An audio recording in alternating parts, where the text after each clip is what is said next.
Hey, good morning. It's a Sunday morning again, June 22, and it's 2025. Did you know that the following day, classes are going to begin? So today, this morning, we were able to get hold of a dynamic president of a university down in the Bulacan area, which is called Baliwag University.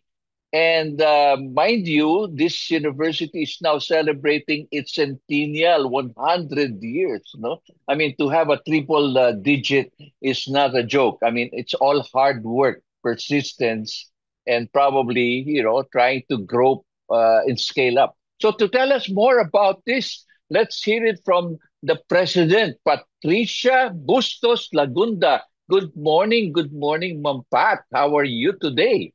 Good morning. I will call you Kuya Boots, no? Yun ang tawag. Anyway, thank you for inviting Baliwag University again to say it's a piece of good news, no? To your audience. Yeah. So tomorrow is the start of your school. So Yes. is everyone excited? The teachers, you probably, and you have some surprise which you will tell us later on. Okay. So how is the what? Tell us about more about for our viewers how Baliwag University began 100 years ago. Looking at the past. Mm-mm. It was established in 1925 nga as a Baliwag Institute. It started as a small high school, no, with 75 Mm-mm. students. So from there, so the pre-war Baliwag Institute became Baliwag Junior College when it offered its first college program, which is education. Yun talaga Mhm. ang roots ng Baliwag University. So after Baliwag Junior College. It became Baliwag Colleges in the 60s, no? And then in 2001, it was converted into a university. But that was a 10-year process of, complying and improving and addressing all the gaps that were needed to become a university. Mm-mm. 2001. But your founding father uh, started with a vision. Ano ba yung vision niya for Baliwag? Kasi after the war, no, talagang he managed it like talaga. Kasi I don't know what year it was, but he invited the late Carlos P. Romulo. And then Oh, sabi daw ni the late Carlos P. Romulo, this is a nucleus of a future university. So kung yun. tumating sa kanyang isip yon, he kept harping on that. Naging vision niya yon. So he passed. And it was my mom, the late Dr. Alicia Santiago Bustos, who took over the helms in the, I think, early 80s, no? After her stint in the University of the East as Dean of the College of Education and Graduate School. So yon. So when she took over, constant accreditation naman ang ginawa niya. She embarked on intensive accreditation for its programs. Kasi founder yan ng ng accreditation agency. Sabi niya, Mhm. imagine, I'm founding chair and then yung school daw niyang ima-manage, hindi accredited. Mm-mm. So, Ah. naging way of life ang accreditation. And that's one of the reasons why we achieved the university status all the way down to 2001. Yun ang So big... maraming maraming trabaho kayong Ay, ginawa. I mean, in other words, oo. it's not a joke with all the paperwork, with all the practicum and all this, di ba? We have to be innovative, at the same time improve on the physical structure, campus development, curriculum, faculty development. And for you to become a university, you have to perform the ang tawag dito, yung function of a university, which is threefold: Yeah. instruction, research, and outreach. Yun, para maging university ka. Ang dami, no? So you are a third generation, am I right? Yes, oo.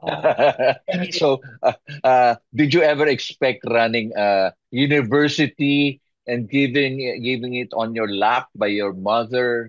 Uh, what Oo. what were you doing before? Were you involved already with the university ever since? Not in my wildest dream, although all throughout my working life, because I was into marketing management, no, public Uh-huh. management. I was in my previous life, nasa corporate setting ako in Makati. So I had background in manufacturing, brand management, marketing management. And then in 1995, sabi nila, why don't you just join us and help us run the school? It was Baliwag Colleges then. It was Mhm. one of my sister was parang aide-de-camp ni Dr. Bustos ng mom. So I was really, siguro medyo reluctant ako, half-hearted. But I I trusted, ano naman, siguro out of filial piety, I joined them. Half-heartedly, I admit it, no? Pero I was able to bring in uh, value naman. Kasi syempre, you have experience in a corporate setting, in a multinational. Yeah. I was able to bring in naman some innovations and other initiatives that Mhm. I believe that made an impact in the universe in Baliwag colleges then. Mhm. So So yun. I understand you also maintain the original structure of how the school began in your campus. In terms of physical infrastructure. Yes, yes, the physical structure. Oo. We built around this there's the very first structure that housed the first students. Nandun pa Uh-huh. bahay na bato we call it. Mm-mm. It was a residence daw of the Camacho family, ganon, way. Mm-mm. So, na-restore yon. So now it houses the chapel on the second, Uh-huh. and then on the ground floor is a multi-purpose hall. So original yung mga bato noon, the architect had it jacked up.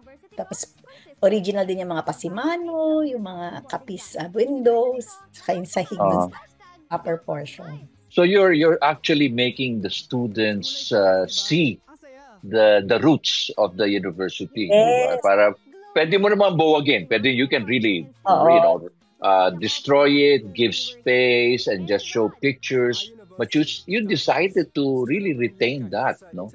Para bang makikita ng mga estudyante mo, well, probably 100 years, all the students, probably they'll see, yeah, that's where we began. That's how the roots began, di ba? At Parang ang saka, ganda. that it symbolizes also our history. And at the same time, if you will visit the chapel, Oo. donation ng previous alumni association, we have stained glass sa altar of Immaculate Conception, Saint Joseph, and Santo Cristo. Kasi we cut across 3 barangays in Baliwag. Oh, oh. Pagtawid ka, pagtawid mo sa other campus, una, Santo Cristo. Tapos pagtawid mo, nagiging Concepcion. Tapos pagtawid mo rin naman, San Jose. Parang ganon. So, tatlong barangays. So equally represented. Yes. Di ba? Equally. So tell us, how is managing a school like? I mean, from your corporate life in Makati to working as managing a big school that's 100 years. I mean, ano ba nagiging challenge sa iyo, Raisa? Kasi when I first joined the school in way back to 1995, I started as a vice president for administration. So Mm-hmm. my mom was still running the school, and I had a lot to learn from her kasi wala naman akong background in education, di ba? So Mm-hmm. ang una kong tinayo noon was the HR department kasi watak-watak yung functions doon, and the marketing department, yun ang mga baby ko, no? And then, I learned the ropes through my, syempre, constant conversation, engagement with my mom, and the academic council meetings. I learned Mm-hmm. the praxis, but not the theory. So, Yeah. since I already had my master in management degree, no, from AIM. So, sabi ko, wala akong background sa academics, no. So, it was my other sister who was the real academician also who took after my mom.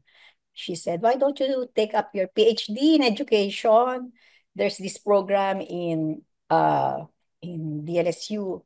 There's an executive program. So I enrolled in the PhD uh, program, major in educational leadership and management. So I finished it in 2009.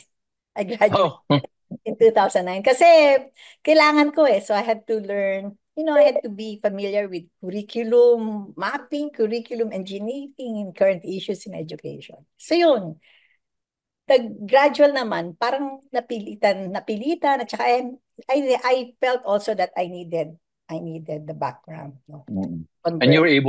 you're able to develop a very good team among your Yes. academe. Oo. Uh, para bang you got everyone involved, from Oo. from from the janitors, which Oo. may mga feedback na ganyan na ang Oo. ganda ng customer service, that you Kasi, really enhance. mm. So yun So yung, yun.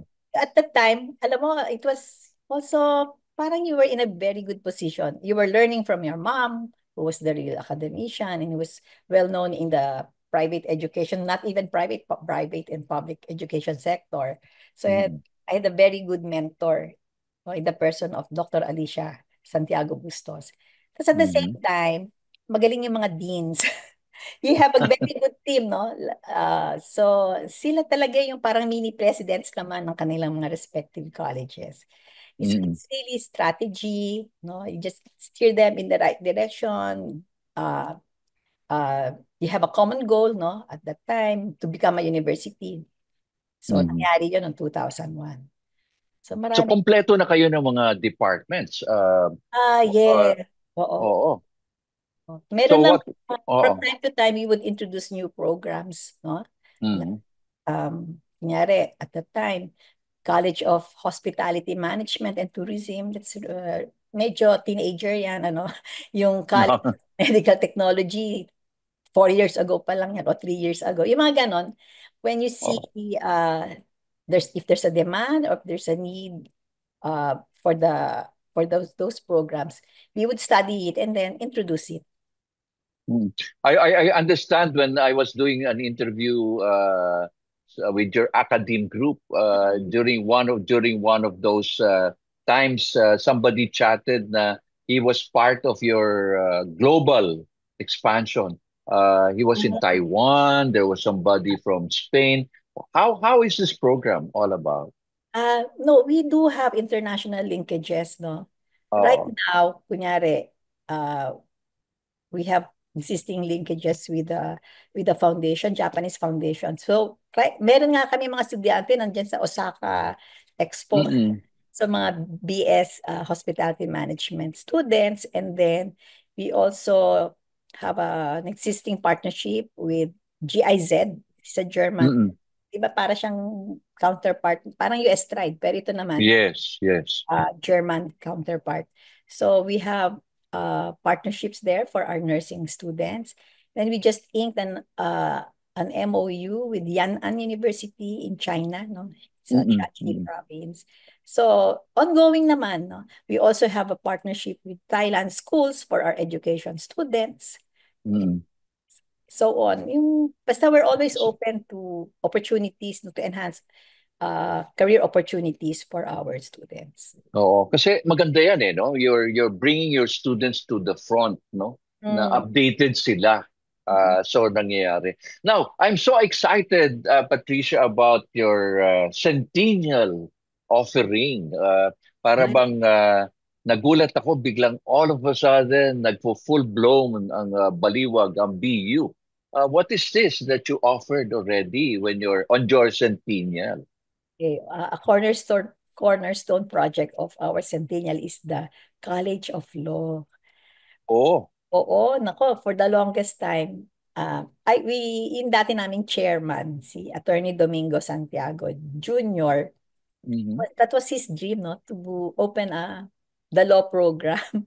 Pero at that time, parang hindi viable, sabi ng mami. Ang hirap kumuha ng faculty niyan, ganyan, ganyan, ganyan. So, Yeah, yeah. oo, di ba?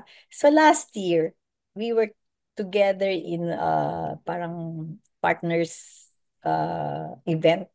So there was one of our industry, parang ang tawag doon, industry board was attorney Enrique Buco de la Cruz. So we Oh. we were chatting, sabi niya, alam niyo, kulang niyo na lang College of Law kasi wala pang College of Law daw.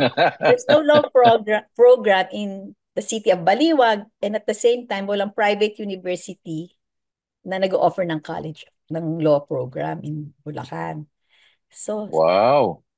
o sige, tutulungan mo kami ha, sabi ko. So yun, so he kept the ball rolling. Tapos with the help of also of my sister, Attorney Susan Santiago Jacinto, and Attorney Nolly Del Rosario, who's part of the Mm.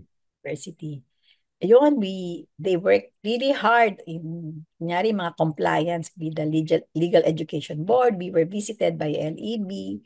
So, sa awa ng Diyos, pumasa kami. So now, we just launched it in last May 30, yung blessing ng College of Law building at saka inauguration ng program.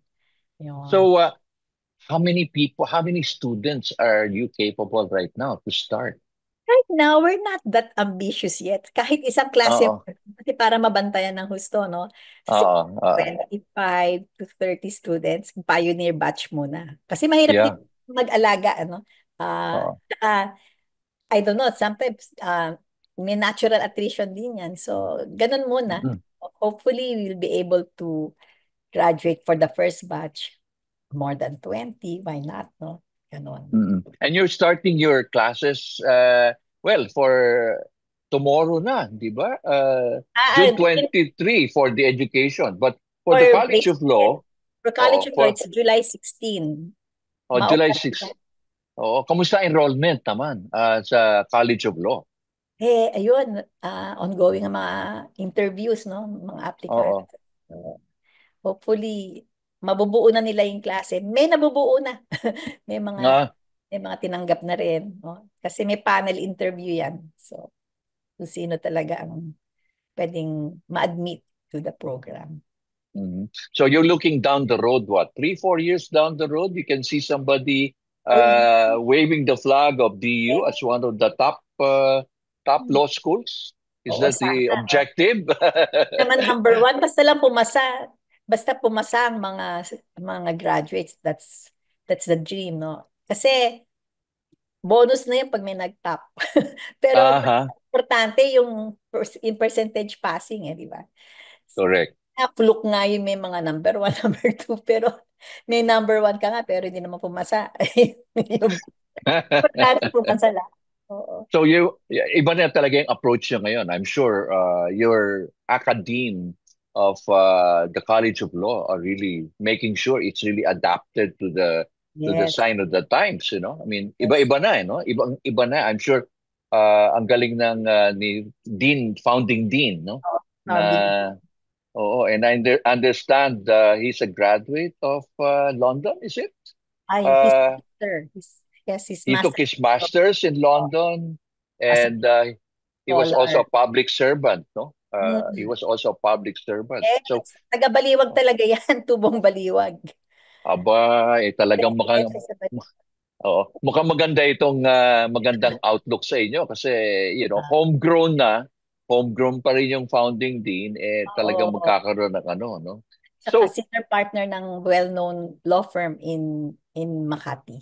Marami siyang ah, roles. oo. So you're able to get a group that really will start, no? Yes. Sino-sino pa ba yung mga nandyan sa inyong group na ninyo, Patricia? For this first semester na mag-umpisa sila sa July 16, may team Mm-mm. na, no, ng mga faculty. So, nandyan si attorney, of course, si Dean Buco de la Cruz, well-known Yeah. in the field. Ang associate dean is attorney Manuel R. Del Rosario. So, si attorney Nolly, he's with us, no? Tapos meron kaming line-up, very, very impressive. There's Justice Maria Teresa Mendoza Arcega of the Sandigan Mm. Bayan, no? Yeah, yeah. Oh. Tapos nandyan may professor, sino to? Nilista ko nga kasi talaga ako namamangha din. Judge Maria Rowena Alejandria, Judge Angeli Albania Garrido, Attorney Alessandra Faye Albarico, Attorney Lorenzo Gaya, Attorney Glenn Luan Singh, Attorney Joni Ramos Gabriel, and Attorney Reynaldo Lopez. A lot of them hold Doctor of Laws degree credentials, Mm, are mm, authors of law books. They're all practitioners, well known in their field. Tsaka mga faculty members din yan ng iba sa tanyag na mga pamantasan or university in Metro Manila. mm. So So, talaga nag-scale up ng BU, ah. Talagang wow, I'm really happy for you. oo. I'm sure your mother will be so glad the impossible was made possible, di ba? I mean, I'm di ba? Para bang para bang parang ang hirap siguro, but I guess because of the blessing that you have and the dynamic group that you have already organized, talagang na-pursue ninyo itong College of Law, di ba? So Sa tulong ng mga ni Dean Buko, ni Attorney Nolly, ni Attorney Susan. Yan. yeah, correct, correct. So, believe ako dito. So, where is what is now the next step for BU with 100 years? No, what are your plans right now for the university? Are you looking at expanding this in the whole of Baliwag, or really entrusting that BU will be known for more departments? We'd like to take it not not slow, but gusto namin, Oo, naalagaan namin kasi yung mga enrollees ng mga students. We have our parang tagline, Alagang BU. So we make oo nga, Alagang BU. that Oo. para para yung success rate of graduating is at its peak. So for the next years, no, we are looking into internationalizing our programs, our curriculum. Mhm. Meron naman kami mga existing programs. We have Edu Class of Litan Singapore embedded in our BSIT and Business Administration program. Meron kaming ganong major. We we continue to pursue alliances with international agencies like GIZ Mm, for nursing, uh, in aming partnership with the Chinese University in Yan'an University. mm, Tapos we continue to send students for internship abroad in Thailand, in the US. Yan. And then, bakit di ko pa ma-announce, pero I will, babalitaan ko kayo. We're in partnership with one of a very, how would I say it, large or tanyag na mm, pharmaceutical mm. company. Yeah, correct. Babalita But ko sa iyo. how are the students? Where are they? Are you keeping up with your alumni? Where they are right now? I'm sure there are three generations now Mm. of your students, no?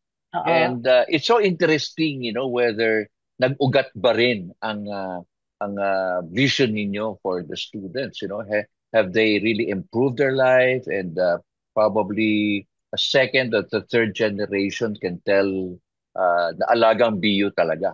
May mga ganun ba kayong network to keep in touch with the alumni? You know, one of the challenges of any school, no, uh, Mm-mm. is to track their graduates, no. So we Oo. been trying our best to track our students. Mm-mm. Meron kaming alumni association. So ang goal doon is to have a comprehensive list of the graduates, yung mga alumni. So meron naman Correct. yun. It's being done by the director of our alumni affairs. But we also subscribe to a platform. We call it our BU Career Portal through CMISOL. That way, pwede naming we can engage with the students when they graduate. They will keep that. Ah, So at least makaka-communicate sa kanila. And oo. also, we're always open. Our doors are open. In fact, I just replied to an email, a 2024 graduate of the BS MedTech program to, Mm, to, to tell me that she's very thankful. She just got employed in a Torrance hospital in Torrance, US, yeah, California, yeah. Right. as a medical technology scientist. Ito yung sinasabi ko, Wow. recognized ang ating degree, no? Kasi 12 years tayo ng basic education and then college. So, Correct. recognized siya and yun ang kanyang ang title niya is scientist kasi that's how they call it, the medtech graduates. Kung hindi tayo compliant sa 12 years of basic education, Hindi siya pwede maging, Mhm. ano lang yun, technical assistant sa mga, Okay. So, I understand you have a story wherein one day you were in a government office or something, and all of a sudden somebody approached you and said, "Ma'am, graduate po ako ng BU." oo, maraming ganun. Yung mga, Hindi ka ba kinilig noon? Para bang, ha? nakakatuwa yung ganun. Kasi talagang lalapit sila para makipag-picture taking. Kasi Ah, graduate sila ng Baliwag University or even Baliwag colleges. And then they're really very proud, no? I also had a chance, may lumapit sa akin, tumatakbo. Nandun ako sa isang 100 years celebration din ng isang university sa Intramuros. ah. Graduate po kami ng Bachelor of Science in Library Information Science daw sila. Sila yung mga librarian, mga librarian. Meron din isang tanyag din na university sa Cavite campus noon, ano? Chief librarian naman daw siya at graduate talaga siya ng BU. So, yun, master's din niya sa Baliwag University. And then, Mm. there's an employer, no, in Makati, na, nasa buffet ako ng dusit. Na. Tapos, ito, graduate daw siya ng ano, ng accountancy naman. So, saan ka? Sa isang multinational, so they're well placed, no, in their respective fields. And then there's one Mhm. employer, parang managing partner ng isang accountancy firm, tanyag yan, ha. Sabi niya, we have a lot of BU graduates, no, in the accounting firm. So, kasi daw Mm. pag nakita daw nga niya na applicant is Baliwag U, they really consider them para for employment. So nakakatuwa, no? It's very heartening to know that our graduates are have successful careers, not just Correct. here, no? Also some are abroad. Yeah, No? para bang you're able to instill the values that from kinder probably you Oo, started building that route until they graduate. Para bang hindi pa rin nila nakakalimutan kung oo. saan sila nanggaling, di ba? But tell me, meron kang academe na graduate na nagtuturo para bang paying it forward. Oh yes. Yeah. Meron kang mga teachers na sabi ko, bakit bumalik kayo? Now, this time, they are teachers. Oo. What made them come and say, okay, this time ako naman ang teacher. Kayo naman Oo. ang mga estudyante. So, marami rin ba kayong gano'n, mga teachers na balik Oh, BU? not even, yung iba nga, throughout their lives, nasa BU na siya. Yung aming assistant vice president, let's say, no, talagang BU graduate yan. And then she started as a faculty. Ay, ngayon, Mm-mm. assistant president for academic affairs siya. No? Mentored by, of course, our vice president for academic affairs. Tapos yung principal namin ng Oo. school, ano yan, scholar pa yan ng Baliwag University. Now he's doing very well. Doctorate pa yan. And Aha. he has been handling the senior high school department from its inception. Nako, at the time of 2016, magulo, ha. Hindi mo alam paano i-implement yung Yeah. in grade 11 and 12.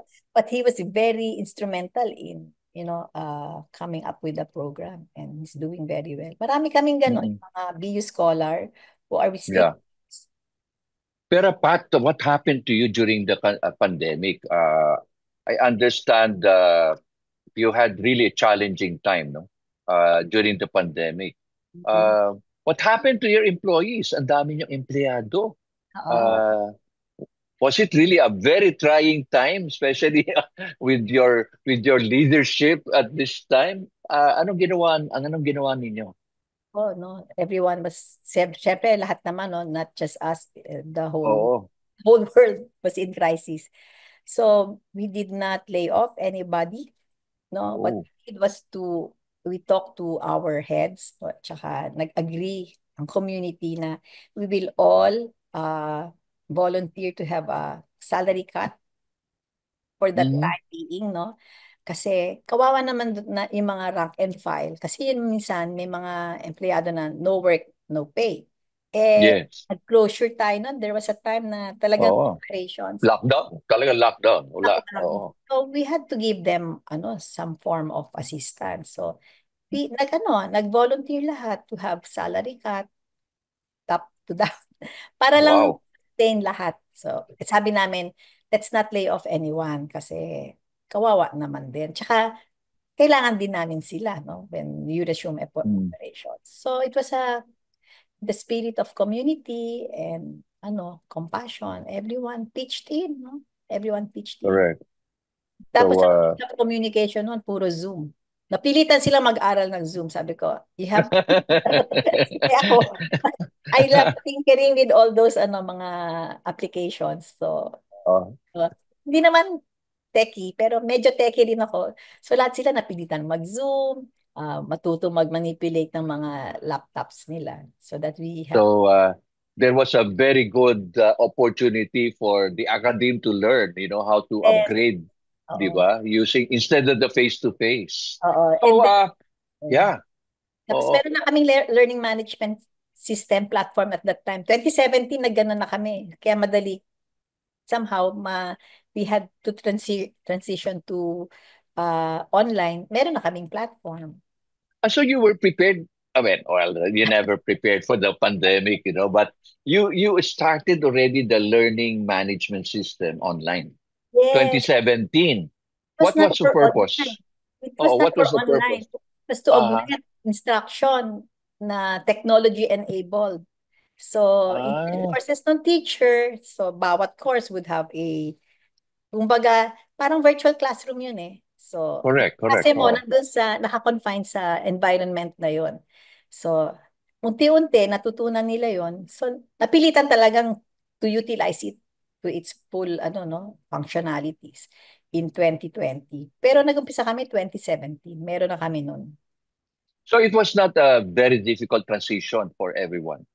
Dahil medyo na-practice na sila Oo, for na-practice na sila. Siguro mga 75% uh, to level up to 100% utilization. Ganun. Uh, so yeah, fantastic. What can you say about, for people who are now thinking about, should I go and continue my education?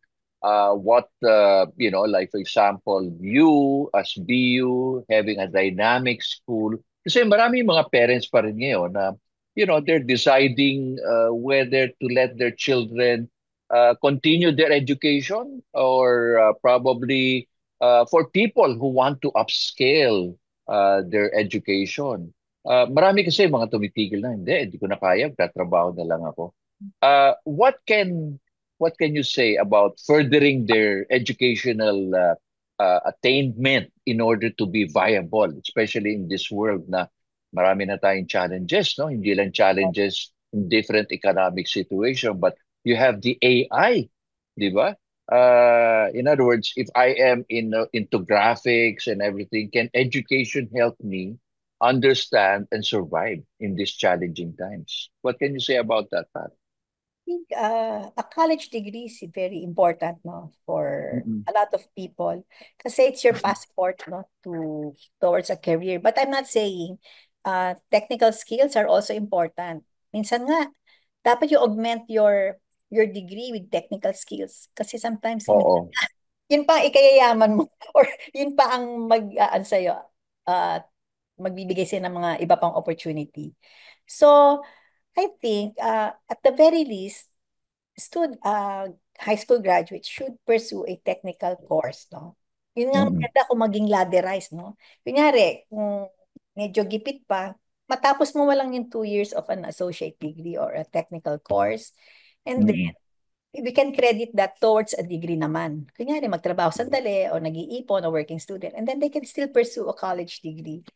There are skills or professions that will really require a college diploma. Importante rin din. Correct. Ang sinasabi ko lang, yun, they have to strive for credentials, no? Kasi ngayon ang trend, micro-credentialing, ganyan-ganyan. But, Mm-mm. iba pa rin, siguro para sa ibang magulang, iba talaga yung nakapagtapos ng kolehiyo. And Baliwag University is there to uh, help them fulfill that dream. Kasi ang Mm-mm. iba naming courses, naka-embed na yung mga micro-credentials eh. So, hindi lang diploma, meron kang parang mga diploma supplements that Okay. are recognized by employers. Mhm. Mm-mm. So very important talaga, no, ang education. It's not more on discarded na lang yan, di ba? Para bang Di ba? Remember the common issue, ano yan, discarte or education? You know, I mean, I'm often asked that question, and I Lands. always say, di ba? It's both. It's both, no? Hindi yung learning and learning, but you don't know how to make. You have sort of soft skills, di Oo. ba? Yung soft skills very important ngayon, lalo na sa mga ating generation, di ba? Um, Yun ang nakikita ko ngayon sa education. It's not attending for the sake of getting compliant, but again, or the degree, but making sure the degree is helping you go up, di ba? Oo. Soft So skills. yun, There soft are skills talaga. there are skills and competencies that AI cannot replace. Yeah, Will never. oo. The Pero human. the human touch is actually still there, no? Although people will say, mawawalan ako ng trabaho kasi si AI. I guess it's a matter of how you sell yourself. At the same time, tayo mga Pilipino naman, may mga tender loving care tayo, no? Like for example, your nursing students, your culinary people, your librarian, di ba? Yung mga ganon, no? So I think this is Ito lang something ang that, oo. So, but is AI also being taken as part of your curriculum, or you're really trying to help come up with the um, education? first step for a lot of schools is to establish a policy on AI utilization. So yun, meron Correct. na yun. We try our best to be aware of yung mga, yung, ang tawag dito, yung authentic assessment. Dapat, Uh-huh. bigay ka ng assignment, alam ng teacher kung gawa ng AI yan o hindi. Ah, Di ba? So, oo. nalalaman daw nila na-spot daw nila pag, nako, AI to. So, mas may authentic assessment like, you ask them to recite on the spot. Diba? Yung mga ganyan. Yung mga group presentation or collaborative learning. There are Uh-huh. ways to assess the learning of a student. Huwag kang mag-rely sa, kasi minsan nadadaya nga nila, AI generated. Oo nga, no? Minsan, ang ganda ng paper, presentation, everything. Fantastic. Eh, But mahahalata. pag Nahahalata. when you ask a question, so siguro it's a matter of getting smart, no? Lalo na mga teachers ngayon, Oo. how to spot and authenticate, di ba? But the They, students naman, I guess the students also have to be smarter, di ba? yes. But So, we train our faculty with we train them for authentic assessment kasi hindi lang naman paper ang basis for grading. Maraming ways mm, of assessing a student in learning nila. Yan. yeah. So, last question. Are there foreigners coming to your school or intending to enroll ba? Kasi, university, yeah, you see a lot of foreigners coming in or probably, are you open to that as well? There are a sprinkling of mga dual citizens na studying in Ah, Baliwag University. May South African citizen, meron ding basta ibang countries. Pero in the graduate school, we accepted Chinese students, no? Chinese mm-mm. graduate students. And pero just enough for us to manage them. Very manageable para yung kunyari pag dissertation writing na talagang na-advisean sila. So we don't accept uh, students from abroad, no? Especially in Chinese that we cannot service. So ganun lang, very Oo. manageable lang. And then So, open naman kami to international students. Pero kasi 'di ba, hindi naman kami university, a small university in the province of Bulacan, but we are confident that we're able to give them really top-notch quality education, instruction. wow, ayan ah. I think a lot of people watching you will now be looking forward to possibility of enrolling in Baliwag, especially yung mga balikbayan nating estudyante, no? Yung mga parents na nasa Amerika or even Europe, they might want to bring their children, no? Kasi may values pa rin ang probinsya, di ba? I Ano mean, pa rin. di ba? Magalang ang mga bata, tsaka hindi sila, sim, how would I say it? Kasi malapit din sa Manila ang Baliwag, no? It's just Oo. 30 minutes away, nasa Balintawak, nasa North EDSA. Oo. Pero yung values, makikita mo, nagmamano pa sila, tsaka mas madaling pakiusapan, sumusunod. I don't know, Mm-mm. Yun yung ano nila eh, mga traits nila nandun pa rin. Yung mga po, di ba? Oo, nagpupo. Di ba? Yung po, di ba? I mean, yung nagmamano, Oo, yun, nagmamano. bihira ako makakita ngayon ng mga bata, no? Biglang magmamano sa iyo, parang, ano yan? Di ba? I think it's really yung inherent ng baliwag, no? That you are really enhancing, no? And I guess the values is something that we need to really fortify and, continue, no? It's Passing on to embedded. generation, di ba? So yung Naka-embed ano yan sa to. curriculum, yung aming core values. Mhm. Pag minamap nila yung lessons or nako-cover ba yung mga values that we are trying to espouse. We call it RISER. Okay. So Riser, responsibility. Integrity, service, excellence, and respect. Yan. So malalaman mong taga-Baliwag na sinabi niyang ano ang ibig sabihin ng Riser. Oo, alam nila yun. Di ba? So yun. Napuso nila. Nako, Pat, I don't want to take much of your time because I know tomorrow is really a big day for you. Oh, yeah. And probably you are really preparing for the big, big day to welcome students, welcome new people around, and again, take the helm of running a university. No? So again, thank you very much. Bigyan mo kami ng update, promise yan ha, for Oo, another surprise of Baliwag University. yes. Ha? More to come. So Thank you so much for this opportunity to share our. yeah, always a pleasure to know Baliwag is there to grow. Di ba? Sige, thank you very much, Pat. Thank you very Thank much. you. Thank